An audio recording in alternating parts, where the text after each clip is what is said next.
¿Qué le pediría yo al diablo en caso de vender mi alma? La belleza, la juventud y la sabiduría.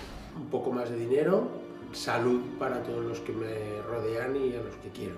Diners, fama, èxit social, joventut, bellesa... Paz, justicia, bienestar, igualdad...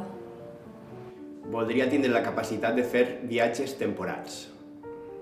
El poder, en general, en tots els seus aspectes.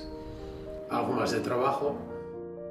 Fama, com li vulguis dir, o per 10 minuts de joventut.